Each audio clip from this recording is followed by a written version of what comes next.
little while ago I made this video about the expression system too, and it got a lot of complimentary comments from people frustrated by their Taylor pickup. Things were going really well for a few weeks there until a few strange one-liners started to appear in the comment section. On reflection, I suspect that the thumbnail attracted a lot of curiosity from Taylor guitar owners and potential haters. So people went to the video to leave comments like, "Sounds so bad because it's a Taylor, because it's not a Martin, because Taylor sounds terrible."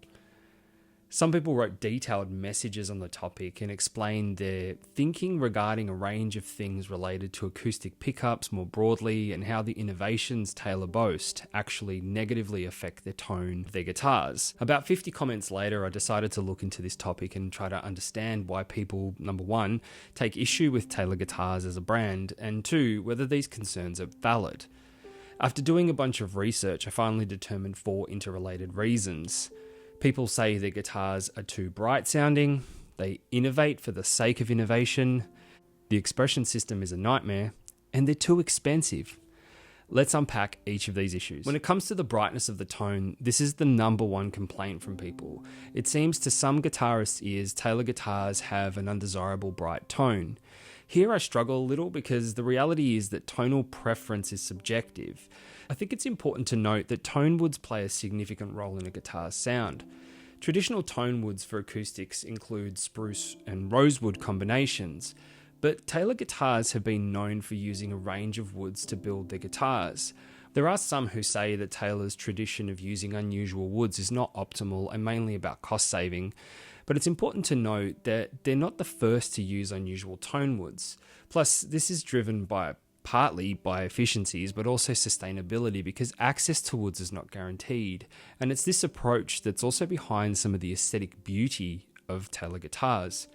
Anyway, I personally don't find their guitars annoyingly bright, as some people might say. In fact, their line offers a range of quality tones, and if you tried out different wood combinations, you would probably find something that suited your preferences. But there's more to the issue of brightness. In fact, there's also a range of theories around why Taylor guitars are particularly bright in tone. Some say it has to do with the neck bolt system.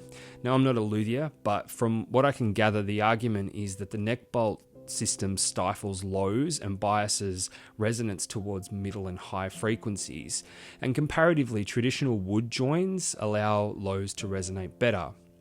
However, premium acoustic brands such as Collings, Atkins, Huss and Dalton also use bolt-on necks, and if you look at these makers, overall they are very well regarded. But these makers also do a lot of their craftsmanship by hand. So maybe, and here's the second theory, it's the fact that Taylor preference the use of CNC machines in their production process, which, according to this theory, results in unnatural tone. Well, it's also no secret that Martin have become increasingly automated with the use of CNC machines and laser cutting to stay competitive in the market. Fact is, machine production can be done well, and precision is a key reason behind Taylor's success. In fact, creating efficiencies and doing things better with sustainable innovation is a core philosophy that drives Taylor guitars. Now, some luthiers have said that their production processes are so precise that there is limited audible difference between a low and high priced Taylor guitar, so you're ultimately paying for the ornamentation. But I think that's a good thing, as ultimately you're buying a consistent and quality instrument, and that's reassuring, right? The second reason I found people struggle with Taylor is the tension between innovation and tradition. You see, acoustic instrument making comes with centuries-old traditions and biases about what makes a good sounding and long-lasting instrument. However, modern-day acoustic guitars have been through countless interesting and diverse iterations from their long line of distant relatives. It is innovation that has brought success to long-standing brands such as Gibson and Martin as well. And when I say innovation, I mean things like steel strings, the 14-fret neck join, dreadnoughts, and other larger body guitars, X-bracing, and the use of unique tone woods that steered away from the original Brazilian rosewood and Sitka spruce combination. The reasons behind any innovation is usually adapting to a lack of supply or strict regulation, but then also things like changing tastes in music and the needs of musicians. Taylor has been criticised for innovating for innovation's sake, but ultimately it was innovation that made them stand out. Now, there are certain fundamentals that make a good guitar, and this cannot be denied, but much of the instrument's design is up for grabs. I've already mentioned a couple, but some key innovations that Taylor is known for include the GS Mini, sustainable mahogany and ebony sourcing, the expression system pickup, which is also controversial, the NT neck, which makes it significantly easier and cheaper to reset the neck on a Taylor guitar, UV curable finishes, and CNC milling, which is responsible for the precision I mentioned earlier. The thing with innovations is that they can also be hit and miss, and there are probably more examples of failed innovation than successful innovation, but it's the failures that drive change. And I think through constant and persistent innovations, Taylor has done some amazing things.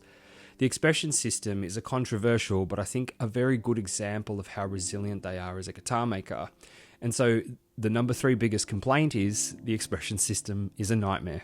So Taylor released the Expression System 1 in 2003, and it promised a cutting-edge sound. However, soon after, many people found problems with the system. For example, there were complaints about it being susceptible to electrical interference, causing bad buzzing, phasing in live scenarios, which caused audio to drop out, and a poorly designed battery compartment that was also susceptible to leakage and damage.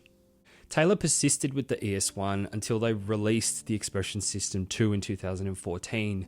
The rebranding, however, didn't convince people who had bad experiences with the ES1, and I think the sour taste had carried over for many people.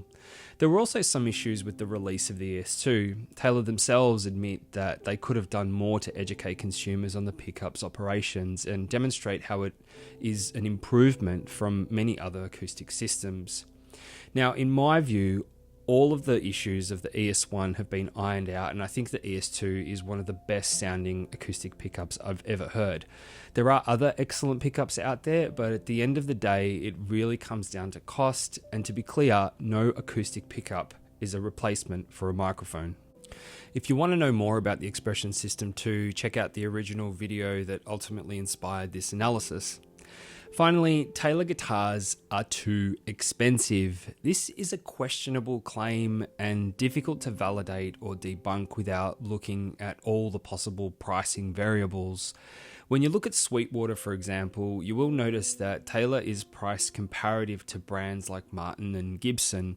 However, their lines vary greatly, and it's difficult to determine direct price comparisons. I will say, however, that when you look at the pricing across a spectrum, Taylor guitars are up there with the more prestigious brands, and perhaps people think that it doesn't deserve a place with other premium brands. But I would suggest Taylor's earnings would put things to bed. $180 million compared to Martin's $130 million in 2023. People wouldn't be buying their guitars if they didn't like them. So I guess, is it overpricing, or are they just giving big brands a run for their money? Now, I've also seen people argue that Martin have a track record in making guitars that age really well. I think that's a really good point, but only valid by the fact that they've been around for 200 years, while Taylor has only been around since the 70s. I will say, though, that older Taylors don't really feature much, and my thinking is here that it's not considered a collector's item yet. The prestige of Gibson and Martin guitars is an important thing to note here, but even these brands have had their crap years. For example, the 1980s for Martin was not very well regarded, and Gibson has also been under scrutiny for poor quality. However, both of these brands come with a significant legacy, an important one that makes their guitars special. I recently played a pre-war 1937 Martin and thought it played okay. It sounded okay, but I wasn't going to spend $16,000 on it, and if I did, I don't think I could play it, take it out of its box. In fact, regardless of whether you buy a $20,000 guitar or a $200 guitar, the only thing that matters is whether it gets played. Sadly, I know people with really high-end guitars who never play them. They bring them home from the shop, it gets a very small ding, and then it sits under the bed in its case, only to come out on special occasions. And it's sad because the guitar was meant to be played. Look, when it comes to instruments, it's all about good quality materials and solid fundamentals and craftsmanship, and Taylor hit both those marks in their own way, and the rest is just consumer preference. So at the end of the day, go with what you know and love and make good music. Thanks for watching.